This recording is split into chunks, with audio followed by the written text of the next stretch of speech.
শপথ। আচ্ছা, তুই আবার কবে থেকে এই সমস্ত কুসংস্কারে বিশ্বাস করতে আরম্ভ করলি? হতে হতে পারে বাবা, লোকেশ তিওয়ারির মতো লোক তো সারাক্ষণ বসে বসে কিছু না কিছু প্ল্যান করে যাচ্ছে। এখন হয়তো কোথাও বসে বসে ভাবছে কিভাবে তোমার আরো ক্ষতি করা যায়। আরে ভাবছে, ভাবতে দে না। আমরাও কি চুপ করে বসে আছি? আমরা আমরা বলতে তুমি কাদের কথা বলছো? আমরা, তুমি, আমি, বন্যা। আমি? হ্যাঁ তুই। কেন, তুই কি আমাদের সঙ্গে নেই? কিন্তু আমি কি লড়াইটা লড়ছি বাবা? লড়ছিস না? সে কি, আমরা সবাই তো লড়াই করছি। নাকি লড়াই লড়াই খেলছি? বাবা, হঠাৎ করে আজকে তুই এত ভারী ভারী কথা বলছিস? কি করব বলো মা, কাল থেকে বাবাকে জিজ্ঞেস করে যাচ্ছি জলের রিপোর্টটা কি, আমাকে তো কিছুতেই বলছে না। ও এই কথা, এই জন্য রাগ হয়েছে মেয়ে। আরে বাবা, রিপোর্টটা আগে আমার হাতে আসুক, তারপর তো বলবো। আচ্ছা, তুই আমাকে একটা কথা বলতো, রিপোর্টটা জেনে তুই কি করবি? বাড়ি দরকার নেই জানার। আমরা এগোচ্ছি না পিছোচ্ছি কিছুই তো। বন্যা, এসবের মধ্যে তুই নিজেকে জড়াস না।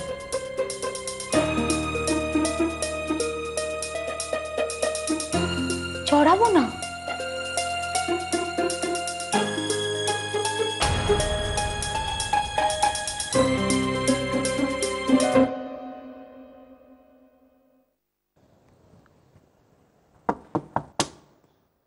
আসতে পারি? Yes please. বাবা পাঠিয়েছে তো। মিটিং কটায়? আজ আজ সমস্ত মিটিং ক্যান্সেল। শুধু আজই নয়, হয়তো আগামী 2-3 দিনে উনি কোনো কাজ করবেন না বলে জানিয়েছেন।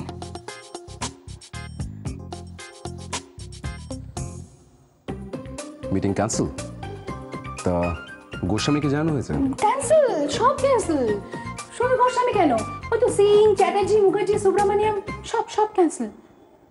আজ অনলি তিওয়ারি। তিওয়ারি? কোন তিওয়ারি?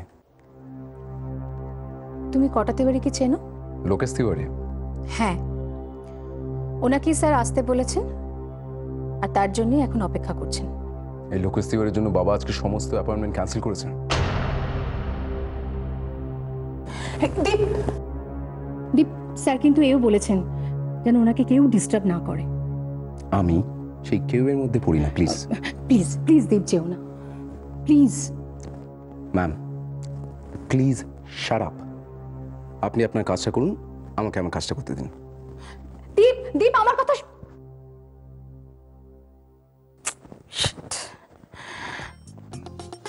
কেন এবারে আমার চাকরিটা যাবে? ঠিক যাবে। কেন যে আমি বারবার বাবা আর ছেলের মধ্যে জড়িয়ে পড়ি।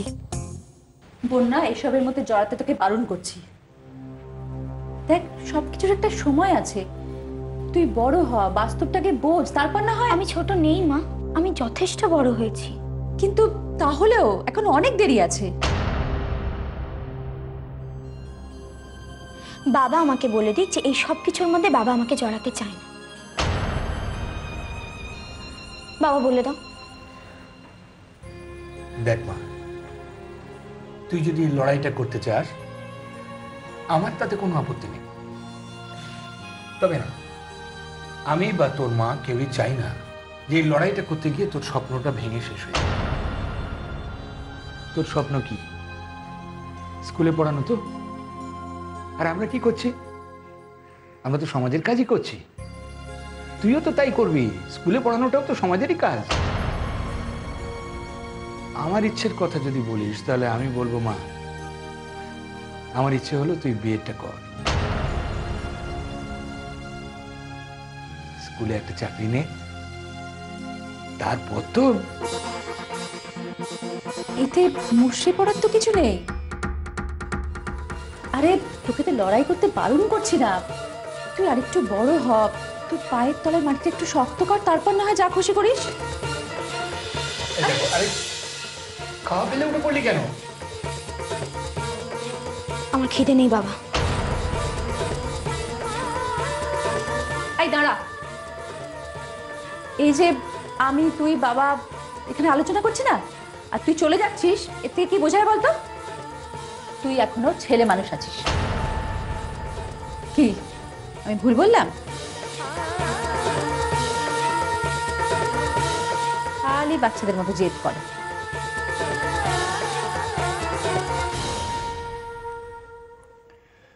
দাও, কি দেবে? দাও।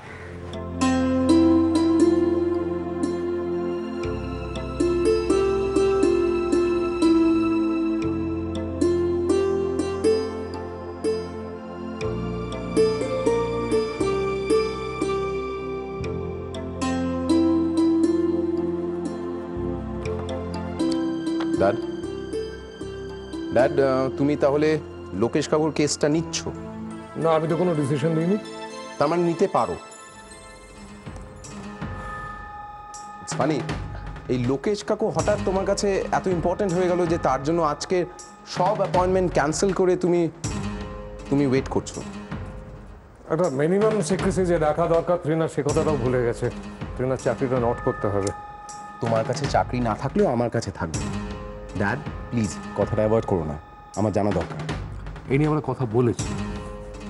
ড্যাড বলেছি, কিন্তু তুমি বলেছো তুমি কেসটা নিচ্ছ না, কিন্তু আজকে লোকেশ কাকুর এখানে আসা এবং তোমার আগামী 2-3 দিন না থাকা সব কিছু নিয়ে কিন্তু আমার কিন্তু মনে হয় যে তুমি কেসটা নিচ্ছ। আমাকে প্লিজ ভুল প্রমাণ করো। তোমার আপত্তিটা ঠিক কোথায়? ড্যাড সবাই জানে আমি একবার হ্যাঁ বললে হ্যাঁ, কিন্তু না বললে না। আমি ওদের না বলেছি, কিন্তু তুমি যদি এখন ওদের হ্যাঁ বলো তাহলে আমার কোনো কথা দাম থাকলো না। ড্যাড দেখো, তোমার অসম্মান হয়, আমি নিশ্চয়ই এমন কোনো কাজ করব। তাহলে তুমি কেন তৃণাকে বললে যে তুমি 2-3 দিন থাকছো না? ড্যাড কি বলবে ভাবছো? একটা কথা বলি, তোমার পারমিশন ছাড়া আমি এই কেসটা লড়ব না। আপাতত এইটুকু কথা আমি তোমাকে দিচ্ছি, তাতে তোমার টেনশন খানিকটা কমলো। টেনশন কমলো, কিন্তু কৌতূহল বাড়লো। তুমি লোকেশ কাকুকে এখানে ডেকেছো কেসটা নেবে না বলে? এটা প্লিজ বুঝিও না। আমি সেই চেষ্টা করছি না, বাকিটা আমার ব্যক্তিগত, এক্সট্রিমলি পার্সোনাল। কৌতূহল আরো বাড়লো। বেশি কৌতূহল কিন্তু ভালো নয়। তুমি 2-3 দিন না থাকলে আমার কিন্তু বেশ প্রবলেমই হবে। 2-3 দিন থাকছি না, এটা কে বলো তোমাকে? আমি গেলে একদিনের জন্য যেতে পারি। লোকেশ আসুক, আমি দেখে নিচ্ছি, আমি তোমাকে জানাবো। তার মানে তুমি কেসটা কি বললাম? কৌতূহল, তার একটা সীমারেখা থাকা ভালো। ওকে,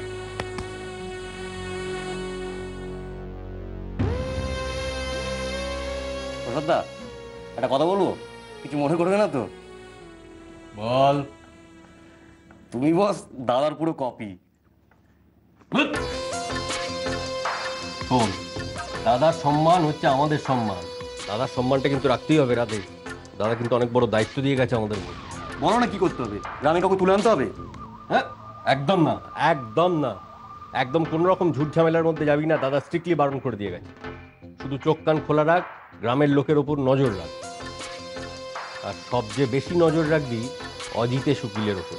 ওর মুখ দেখলে কিচ্ছু বোঝা যায় না যে পরের মুহূর্তে লোকটা কি করতে চলেছে, তাই সবচেয়ে বেশি নজর রাখতে হবে ওর ওপর।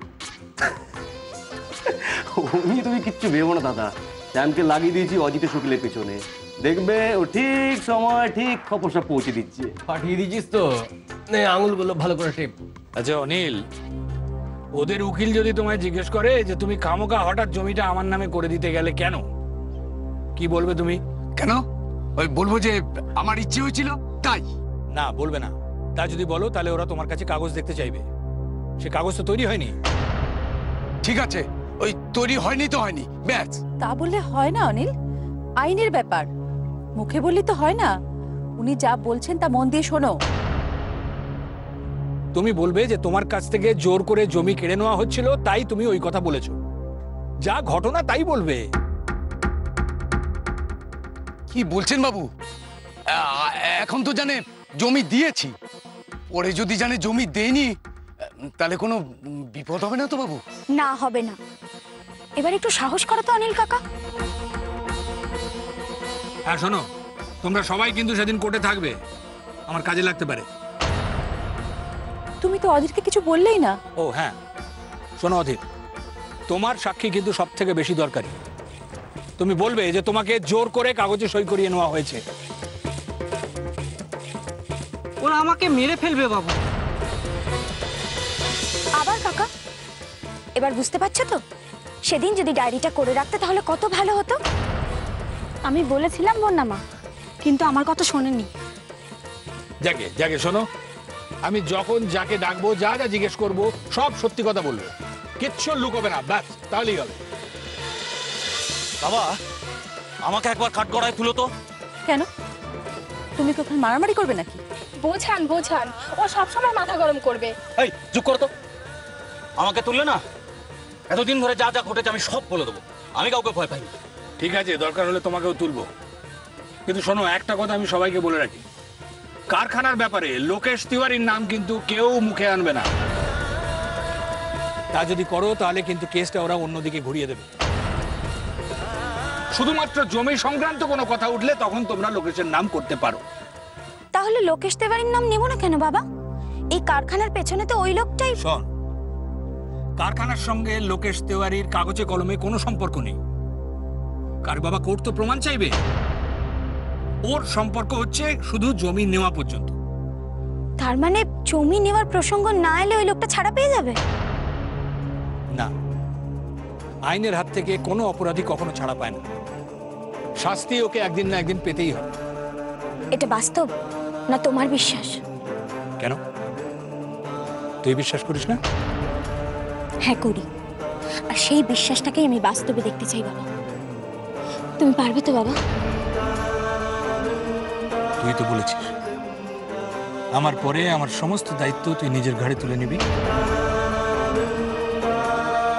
আমি যদি না পারি, তুই তো আছিস।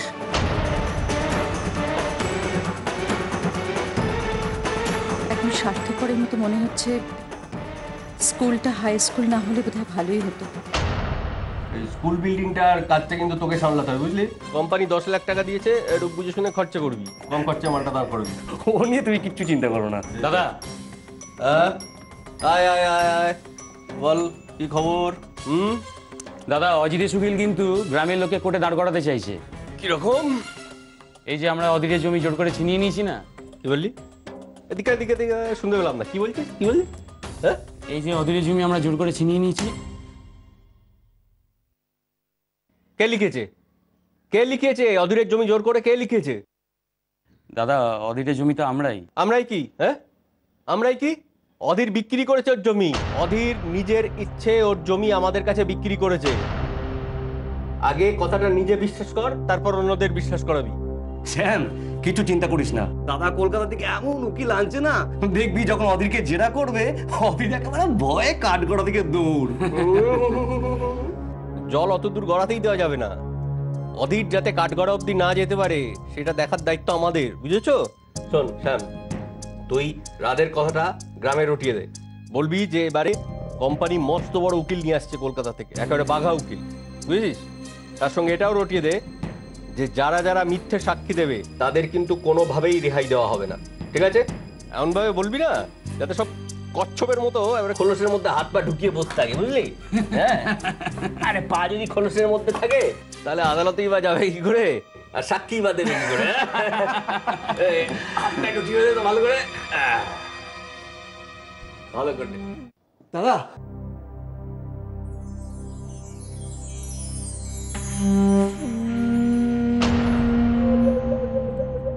চলে এসছি দাদা, একদম যে টাইমে বলেছিলেন সে টাইমে।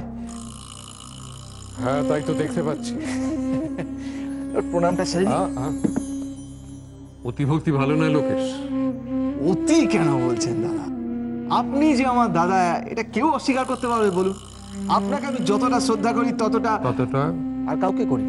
তাই তাহলে যেদিন বাগান বাড়িতে এসেছিলে সেদিন তোমার শ্রদ্ধা ভক্তি সেসব কোথায় ছিল?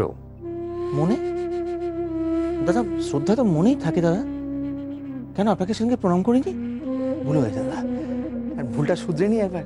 ঠিক আছে দাদা, ঠিক আছে বলে কাটিয়ে দিলেন, প্রণামটা করতে দিলেন না। কিন্তু দাদা, মাথার উপর থেকে হাতটা সরিয়ে নেবেন না। লোকেশ, আমার কাছে অন্তত তোমার এই মুখোশটা তুমি দেখিও না। দোষ। শোনো, আমি তোমাকে জানি, তোমার মাথার ওপর আমার হাত রাখার যদি দরকার হয় এবং আমি যদি রাজি না হই, তাহলে তুমি কোনো না কোনো ভাবে সেই ব্যবস্থাটা করে নেবে। মুখের ওপর সত্যিটা বলে দিতে পারেন, এই জন্য আপনাকে এত শ্রদ্ধা করি। হ্যাঁ দাদা, আপনার হাতটা আমার মাথার উপর চাই। জানেন তো কেসটা লড়তে। দাদা বসো আগে।